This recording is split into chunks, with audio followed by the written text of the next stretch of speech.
Members. चलिए देखते हैं मार्केट कल कैसा रह सकता है। अब देखो, अगर मैं निफ्टी की बात करूं तो निफ्टी की क्लोजिंग नेगेटिव डेफिनेटली है, बट कल गैप अप दिखाई दे रहा है। देखो यहाँ पे 125 पॉइंट। पता है रीजन क्या है? देखो समझो बात को। मैं बहुत सारी चीजें डिस्कस करूंगा और गोल्ड भी डिस्कस करूंगा, बट देखो गोल्ड में एक चीज बताना चाहूंगा, गोल्ड में एक बहुत बड़ा ब्रेकआउट हुआ है। यहाँ पे फोकस करना थोड़ा। मैं पहले गोल्ड आपको अपडेट कर देता हूँ। सी, गोल्ड को रेजिस्टेंस मिल रहा था 4400 पे। मैंने आपको बताया था कि यहाँ पे तगड़ा रेजिस्टेंस है, इसने बहुत बड़ा ब्रेकआउट किया है। ठीक है, अब ये जितना बड़ा ब्रेकआउट हो, आप ये समझ के चलो, ये जितना बड़ा कंसोल्यूशन होगा उतना बड़ा ब्रेकआउट होगा। तो कम से कम यहाँ पे समझ के चलो कि 4500 ये टेस्ट करने की कोशिश करेगा। ठीक है, ये लाइव ब्रेकआउट मार्केट में चल रहा है। हालांकि इसके ऊपर भी जाने के चांसेस तो दिख रहे हैं अभी के लिए। आप समझ के चलो, हो सकता है 4525 तक जाने की कोशिश करे। ठीक है, यूएस मार्केट में ये बड़ा अमाउंट होता है। ओके, अगर आप इंडियन मार्केट में बात करो तो आपको छोटा लगेगा, बट यूएस मार्केट में बड़ा अमाउंट होता है। इन शॉर्ट में आप समझ के चलो कि मार्केट में काफी अच्छा ब्रेकआउट है गोल्ड में। ठीक है, बहुत तगड़ा ब्रेकआउट हम लोग बोल के चल सकते हैं।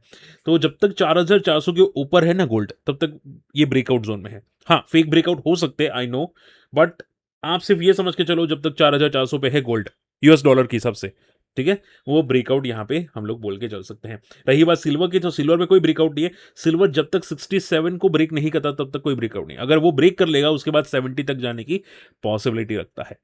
ठीक है, चलिए, रही बात मार्केट की। देखो मार्केट में मोमेंटम क्यों है, गोल्ड क्यों भागा, ठीक है, गिफ्ट निफ्टी क्यों ऊपर है? रीजन सिंपल है। देखो यूएस ने क्या किया, यूएस गवर्नमेंट ने जो लॉन्ग टर्म गवर्नमेंट का जो डेट होता है ना, उसको बायबैक किया और बायबैक का अमाउंट डबल कर दिया। ठीक है, इसकी वजह से हुआ क्या कि बॉन्ड यील्ड जो होती है ना, वो तगड़ी क्रैश हो गई, फॉल हो गई बॉन्ड यील्ड। ठीक है, अब बॉन्ड मार्केट की यील्ड फॉल होना यानी कि इक्विटी मार्केट में पब्लिक के पैसे आना, बड़े प्लेयर्स के पैसे आना। ठीक है, और ये बहुत बड़ा मदद करती है यूएस मार्केट को, इंडियन मार्केट को संभालने के लिए। और उसी को देख के आप देखो, क्रूड ऑयल में कोई फॉल नहीं है। ठीक है, कोई फॉल नहीं है, बट डाउ जोन्स पॉजिटिव है और आपको गिफ्ट निफ्टी पॉजिटिव दिखाई दे रहा है, बिकॉज के बॉन्ड यील्ड गिरी है। ठीक है, हाँ, इसका रिएक्शन शायद हो सकता है टेम्पररी हो। ठीक है, बट इन शॉर्ट में रिएक्शन पॉजिटिव कल आपको इंडियन मार्केट में दिखेगा। आई बात समझ में? So all in all be relax. मैंने आपको पहले ही बताया था कि मार्केट में मिड कैप में सपोर्ट है। देखो क्लियर कट बहुत अच्छा 20 डीमा पे सपोर्ट लिया। देखो आप दिख रहे हैं यहाँ पे 20 डीमा कितना अच्छा सपोर्ट लिया। आज की क्लोजिंग भी 20 डीमा के ऊपर आई। ठीक है, मैंने आपको आज के डेली वीडियो में भी मैंने आपको अपडेट किया था, अगर अपना मेरा डेली वीडियो दिखा हो तो। ठीक है, सो बी रिलैक्स, घबराओ मत, हर चीज में घबराना सही नहीं होता। ठीक है, मार्केट में पुल बैक भाई काफी अच्छा आपको कल दिखाई दे सकती है। इवन मिड के में शायद 1.5% का पुल बैक आपको दिखाई दे। ठीक है, आज एफआई की स्मॉल खरीदारी है, इट्स पॉजिटिव साइन कि एफआई थोड़ा थोड़ा करके वापस इंडिया में आ रहे हैं। ठीक है, अब देखो गोल्ड में तो ब्रेकआउट है। मैंने एक चीज फोकस की है जो आप लोगों ने फोकस नहीं की, मैं आपको बताना चाहूंगा। देखो यहाँ पे यूएस मार्केट में एक स्टॉक है सैंडिस करके, 3400% के रिटर्न एक साल में। कितना? 3400%। अब वो बोले सर ये कौन सी बड़ी बात है, इंडियन मार्केट में कोई भी एसएमई स्टॉक भाग जाते इतना, क्यूपीडी भाग गया है। ठीक है भाई, ये सैंड डिस्क है। ठीक है, छोटी कंपनी नहीं है, बड़ी कंपनी है। अगर आप कंपनी देखोगे ना तो भाई इंडिया में कितनी सारी लार्ज कैप कंपनी इसके अंदर घुस जाएंगी। ठीक है, और आप देखो सी, इसका मोमेंटम देखो, रिटर्न देखो, 100 का स्टॉक 2000 पे जाना, वो भी कितने साल के अंदर, सितंबर से लेके यहां तक। ठीक है, अब आप सोचो कि अगर मान लो आपको सैंडिस में ट्रेडिंग करना मिले, ठीक है, आप ट्रेड करो, ओके, तो कितना तगड़ा बेनिफिट होगा, कितना बड़ा मोमेंटम आएगा। आप इजीली कैप्चर कर सकते हैं मोमेंटम, इंट्राडे भी कैप्चर कर सकते हैं, स्विंग ट्रेड भी कैप्चर कर सकते हैं। ठीक है, ये कैसे पॉसिबल है? जो क्रिप्टो है ना, क्रिप्टो के टोकन्स आते हैं। ठीक है, सैंडिस के टोकन्स आते हैं, ये सब टोकन्स यहाँ पे आते हैं। आप इजीली यहाँ पे ट्रेड कर सकते हैं। यहाँ पे सैंडिस के अंदर देखो, यहाँ पे सी, यूएस मार्केट के अंदर यहाँ पे देखो, ये सैंडिस के टोकन है। ठीक है, ये सैंडिस्क का टोकन है। अब इजीली यहाँ पे कोई भी ट्रेड कर सकता है और कोई एक्सपायरी नहीं होती है टोकन की। ठीक है, ये जो मोमेंटम है वो एग्जैक्टली आपको सैंडिस्क में मोमेंटम आपको दिखाई देगी। सैंडिस्क आज 2% फॉल किया है, 1584। यहाँ पे भी आप देखोगे इसका प्राइस क्या है, 1584 दिखाई दे रहा है, 1584 1586 इसके आसपास ही ट्रेड कर रहा है। ठीक है, एग्जैक्ट लेवल पे ट्रेड करता है। सो मोरल ऑफ द स्टोरी क्या है कि भाई ट्रेड भी पॉसिबल है, स्विंग भी पॉसिबल है।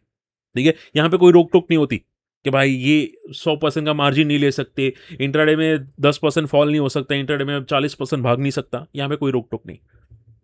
आई बात समझ में? तो ये बेनिफिटेड है और मैं सोच रहा हूँ कुछ नया करने का। मुझे कमेंट करके बताना, अगर आप इंटरेस्टेड हैं तो मुझे कमेंट जरूर करना। ठीक है, मैं देखो, मैं आपका सपोर्ट चाहता हूं, आप अगर इंटरेस्ट रखते हैं तो की बात है। चलिए, अब देखो रेलवेज की बात करते हैं। देखो वीडियो पसंद है एटलीस्ट लाइक करना और शेयर कर देना आपके ग्रुप के अंदर, ठीक है? एटलीस्ट सपोर्ट कर लेना। देखो रेलवे में एक बहुत बड़ी अपडेट आई है, ध्यान से सुनना। आई एम श्योर आपने सुन ली होगी कि 9,450 करोड़ का यहाँ पे 4 बड़े रेलवे प्रोजेक्ट आने वाले हैं, जहाँ पे 400 किलोमीटर का पूरा नेटवर्क सेटअप होगा। यानी कि ज़्यादातर रेलवे कंपनीज़ के लिए बेनिफिट होगा। अगर रेलवे में किसी को लोन चाहिए, ठीक है, तो आईआरएफसी है, इरिडा है। अगर अब मान लो कि यहाँ पे बोगीज़ बनानी है, तो जेडब्ल्यूएल है, ठीक है, टीटागढ़ नेटवर्क है और बहुत सारे जो हैं वो यहाँ पे ऑर्डर मिल सकते हैं, ठीक है। ये बहुत बड़ा पॉइंट है और ये माना जा रहा है कि भाई कंप्लीट होगा 2030-31 के अंदर। सो शॉर्ट एंड सिंपल में ये चीज़ काफ़ी पॉजिटिव है, यानी कि रेलवेज़ में एक मोमेंटम आ सकती है। अब देखो सभी स्टॉक में नहीं आएगी, आप समझ के चलो। कुछ फेक मोमेंटम आएगी, कुछ रियल मोमेंटम आएगी, ठीक है। आपको पता कैसे रहेगा कि सर फेक है रियल है? सी ध्यान से देखना, यहाँ पे चार्ट्स को थोड़ा फोकस करना जो मैं बता रहा हूँ। देखो अगर कोई स्टॉक ऐसी मोमेंटम करता है ना वर्टिकल, ठीक है, उसको सिर्फ ट्रेड के लिए बेटर है। देखिए देखो आप यहाँ पे आरबीएल कैसा भागा था दिसंबर मंथ के अंदर, उसके बाद पूरा क्रैश हो गया था, ठीक है। ये पंप एंड टर्म साइन होते हैं। अब ये सेबी चीजें नहीं देखती, ठीक है, ये सेबी नहीं देखती, उसको सिर्फ उंगली करना है, ठीक है। बाकी ये क्लियर पंप एंड डंप था, 200-300 का स्टॉक 400 चला गया था, उसके बाद पूरा डंप हो गया, ठीक है, उससे भी ज्यादा डंप हुआ। Okay, so pump and dump हो सकते, याद रखना, ठीक है। आपको क्लियर डायरेक्शन कब मिलेगा? जब ये 300 के ऊपर निकलेगा, तब आप ये समझ के चलो कि पंप एंड डंप नहीं है, ठीक है। इसके ऊपर अगर निकलता है तो बाकी छोटे मोटे जितने भी पुल बैक्स आते हैं सब लोग ट्रेड करते हैं, स्विंग ट्रेड करते हैं, आप करना चाहे कर सकते हैं। बात समझ में आ रही है? जब तक इंपॉर्टेंट लेवल्स ना टूटे ना, तब तक आप समझ के चलो कि पंप एंड डंप है, ठीक है।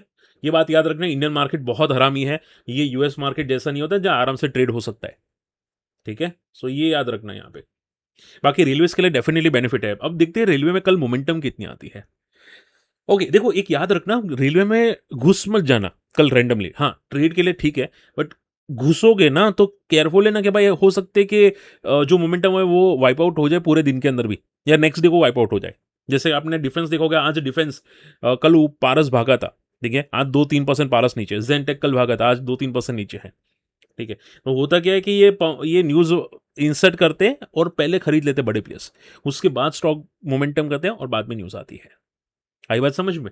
तो थोड़ा कॉशियस रहना, ये बहुत हरामी लोग होते हैं, आपको चार्ट पढ़ना आना चाहिए, ठीक है। चलिए बाकी हालांकि डिफेंस में मोमेंटम है बट स्टॉक स्पेसिफिक आपको मैं बता देता हूँ। पारस में मोमेंटम है, एचएल में ब्रेकआउट है, पारस में ब्रेकआउट है, ठीक है। ये सब आप याद रख के चल सकते हैं। बाकी में फेक मोमेंटम है ऑलमोस्ट।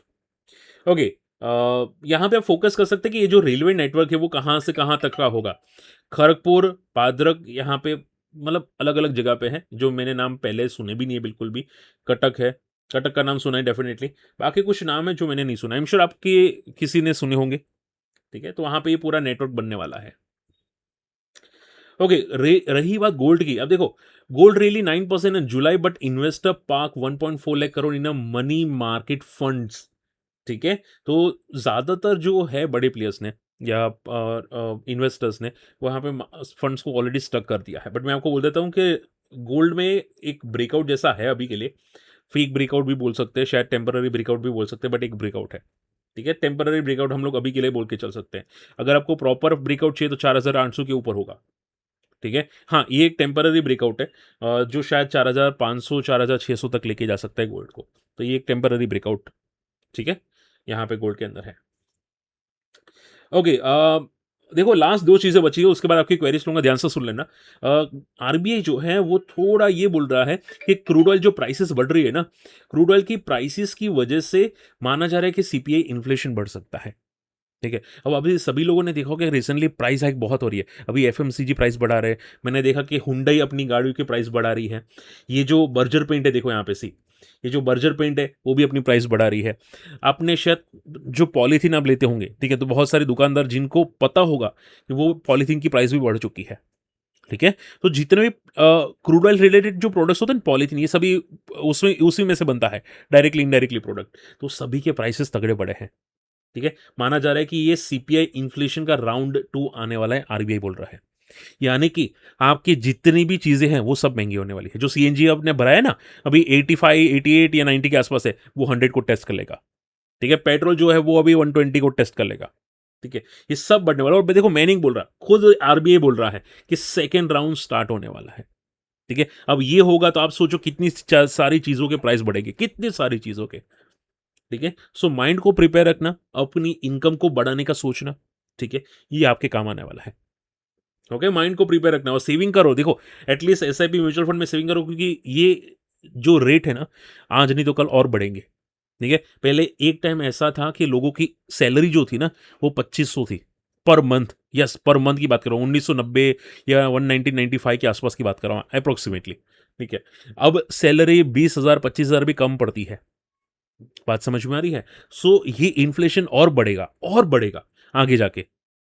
ठीक है, सो माइंड को प्रिपेयर रखना, प्रॉब्लम क्रिएट होने वाली है। रही बात बर्जर पेंट की, एक बात याद रखना, देखो अगर क्रूड ऑयल नीचे जाता है ना, तो इसको बेनिफिट होगा इनडायरेक्टली। ठीक है, तो ये जो प्राइस बढ़ा रहे हैं ना, इनके लिए आगे जाके बहुत तगड़े प्रॉफिट्स आने वाले हैं, बहुत तगड़े प्रॉफिट्स कंपनी करेगी। रीजन क्या होगा कि मार्जिन इंप्रूव होंगे, बिकॉज कि भाई क्रूड ऑयल जब आज बढ़ रहा है, ये लोग ने प्राइस बढ़ा दी। क्रूड ऑयल घटेगा, 70-80 के आसपास आएगा, तो ये लोग तो प्राइस घटाने नहीं वाले। ठीक है, घटाने नहीं वाले, तो ये इनके लिए बेनिफिट करेगा। आई बात समझ में? तो आप देखोगे लास्ट टाइम भी ऐसे ही हुआ था। 430 पे गया था स्टॉक, 600 तक चला गया था जब क्रूड ऑयल बढ़ा था। अब वापस ये 400 से लेके वापस ऊपर जाने के चांसेस बढ़ते हैं। स्टॉक ऑलरेडी ओवरसोल्ड जोन में है, ऑलरेडी बम्पर रैली कर चुका है। ठीक है, अब इसमें एक राइजिंग वेज पैटर्न आ रहा है। यहाँ पे देखो, सी पोल एंड फ्लैग पैटर्न बोलते हैं ना मंथली चार्ट पे, ये क्लियर बता रहे कि ये ब्रेकआउट करेगा, और जितना बड़ा हाइट होगा उतना बड़ा ब्रेकआउट होगा। ठीक है, अब ये कब करेगा मुझे नहीं पता। ठीक है, बट ये पैटर्न क्लियर कट चार्ट्स में दिख रहा है। आई बात समझ में? सो देखते हैं यहाँ पे, ये जो न्यूज़ है वो डेफिनेटली बहुत स्ट्रांग न्यूज़ बर्जर पेन के लिए बताती है। चलिए, आप लोगों की क्वेरीज लेना स्टार्ट करता हूँ। आई होप आज का वीडियो समझ में आया। एटलीस्ट कमेंट कर दो यार, कुछ तो कमेंट करो। ठीक है, काफ़ी लोगों के कमेंट्स आ रही है, बट एटलीस्ट सपोर्ट कर देना। Thank you sir, thank you so much. Vijay Kedia sir ने क्विक हिल लिया था, वो 40% गिर गया। देखो वही बात है, विजय केडिया सर सभी स्टॉक लेते हैं, वो पॉजिटिव नहीं होता, वो डेफिनेटली मैंने भी दिखा है। ठीक है, मैं क्या करता हूँ, स्ट्रॉन्ग मोमेंटम करता है तो ही मैं एंटर करता हूँ, बाकी नहीं करता। सर आईएफसीआई मेरा लेवल है 82 पे, 5,000 शेयर लिए है, देखते हैं। सी मैं कोई रिकमेंडेशन इसमें नहीं करूंगा कि आपको क्या करना चाहिए। आप सिर्फ इतना समझो कि आईएफसीआई में कुछ मोमेंटम आ रही है, बिकॉज के भाई एनएससी का आईपीओ आ रहा है, उसको उसका स्टेक आई थिंक इसके पास है। ठीक है, इसकी वजह से डायरेक्टली इनडायरेक्टली इसको बेनिफिट हो रहा है। तो एनएससी का आईपीओ आ जाने के बाद इसमें शायद कोई मोमेंटम सस्टेन ना रहे। ठीक है, सो केयरफुल लेना वहां पे। रही बात इसकी, तो 40 का सपोर्ट है, 90 का रेजिस्टेंस है। यहाँ पे एक बार 90 को ब्रेक करता है तब एक जाके बड़ा ब्रेकआउट ही कर सकता है। ठीक है, वॉलेटाइल स्टॉक है, सो केयरफुल रहना। ठीक है, आईएफसीए में मोमेंटम थोड़ी पैनिक वाली मोमेंटम है। आप ऐसा हो तो नज़दीक में जो सपोर्ट दिखाई दे रहा है वो अराउंड है 74 के आसपास का, बस वो ध्यान में रखना, वो टूटना नीचे नज़दीक में। ओके, बात करते हैं oriental hotel, right? Orient hotel. Sir मैं एक ही क्वेरी लूंगा, ठीक है? सी ओरिएंटल होटल में मोमेंटम बहुत अच्छी आ रही है। देखो यहाँ पे स्पाइक्स आ रहे हैं। ठीक है, होटल सेक्टर्स में स्पाइक्स आ रहे हैं। हालांकि होटल सेक्टर अभी काफी बूम कर रहा है, मैंने रिसेंटली देखा था, काफी बूम कर रहा था। इसके एक बार रिजल्ट देखना चाहूंगा कि कैसे रिजल्ट्स हैं इसके। ठीक है, जून क्वार्टर के देखो यहाँ पे रिजल्ट थोड़े वीक आए थे। हालांकि कंपनी की अगर बात करें जो, तो कंपनी ने काफी इंप्रूवमेंट किया है, अपना ग्रोथ काफी अच्छा मेंटेन किया है। ठीक है, फंडामेंटली ठीक है, अभी रिजल्ट थोड़े से वीक आए थे, बट हाँ कंपनी खराब नहीं है, कंपनी ठीक है। आप सिर्फ इतना समझ के चलो कि स्टॉक में एक बहुत बड़ा रेजिस्टेंस है अराउंड 160 के आसपास का। ठीक है, ये वाला रेजिस्टेंस अगर ये ब्रेक कर लेता है, क्योंकि यहाँ पे मल्टीपल टाइम ट्राई कर चुका है, तो अगर ये ब्रेक कर लेता है, ठीक है, तो ये बहुत बड़ा ब्रेकआउट हो सकता है। आई बात समझ में? सो देखते हैं, यहाँ पे ओरिएंटल होटल खराब नहीं है, फंडामेंटली स्ट्रांग है और काफी इंप्रूवमेंट है, और होटल सेक्टर में काफी बूम अच्छा आ रहा है। सर जीना सीखो, किसने पूछा था? मिथेश ठक्कर जी, जीना सीखो। आई थिंक सर जीना सीखो मैंने देखा था, मेरा one of the hot favourite था, एसएमई स्टॉक था। ठीक है, आई थिंक अभी रेगुलर में शायद ट्रेड होना स्टार्ट हो चुका होगा। फंडामेंटली बहुत अच्छा है, क्योंकि मेडिकल कंपनी के अंदर है। ठीक है, और ये बहुत अच्छी रैली कर रहा था, देखो यहाँ पे सी, ये जो रैली कर रहा था ना, बहुत तोड़ू फोड़ू रैली है। ठीक है, अब अभी इसका रिजल्ट्स की वजह से ये बहुत वॉलेटिल हुआ था। अब देखो कहना मुश्किल है कि क्या आगे हो सकता है, क्योंकि बहुत ज़्यादा रैली कर चुका है। आप कॉशियस रहा करो, मुझे मंथली चार्ट देखना पड़ेगा, एक सेकेंड। सी, ये देखो एक 50 रुपए का स्टॉक 800 जा चुका है। सो देखो टॉप पे कभी ट्रेड फोकस नहीं करना चाहिए वरना ट्रैप हो जाएंगे। इसका बहुत अच्छा सपोर्ट है अराउंड 490 के आसपास, 485 टू 90। ठीक है, अगर ये ब्रेक होता है तो फिर पैनिक आएगा जो 300 या 200 तक लेके जाएगा। सो बी केयरफुल। कंपनी खराब नहीं है बट बहुत ज्यादा रैली कर चुका है। देखिए एक एक लिमिट होती है स्टॉक की, सो केयरफुल रहना। डीप इंडस्ट्रीज लास्ट क्वेरी आ जाती है। Deep Industries, Sandeep ji, right. Why fall suddenly sir? Deep Industries मैंने कल बीटीएसटी का मैं देख रहा था एक बार के लिए एज अ डिस्क्लेमर, बट होता क्या, स्टॉक वर्टिकल जाता है ना तो स्टॉक में फॉल आ जाता है। ठीक है, न्यूज कोई नहीं है, समझो सर, न्यूज कोई नहीं है, बट ये क्या है, चार्ट पैटर्न आपको सीखनी पड़ेगी मुझे लगता है। क्योंकि देखो जैसे कि मान लो कि मैं एग्जांपल लेता हूँ, स्टॉक यहाँ से यहाँ मोमेंटम किया, अब यहाँ पे फॉल का कोई रीजन नहीं होता, ये सिर्फ सपोर्ट लेने का एक प्रोसेस होता है। आपने क्यूपिड देखा होगा, क्यूपिड की फॉल हुआ था, ठीक है, वापस वो रिकवर कर गया, कल या परसों फॉलो हुआ था, वापस रिकवर कर गया। सो वो सपोर्ट लेने का एक बहाना होता है, समझो बात को सर। ठीक है, वो सिर्फ सपोर्ट लेने आ रहा है, सपोर्ट लेके साइडवेज होके वापस पुल बैक। ठीक है, ये बात याद रखना। चलिए, आई होप आज का वीडियो पसंद आए, लाइक शेयर कर देना, सब्सक्राइब कर देना, वीडियो शेयर कर लेना, फ्री टेलीग्राम में जाके ज्वाइन कर लेना, और कम्युनिटी में आना चाहते हैं तो कमेंट कर देना। ठीक है, एंड हाँ, अगर आप इंटरेस्टेड है यूएस मार्केट में तो भी मुझे कमेंट कर देना। मिलते हैं अगले वीडियो में, बाय।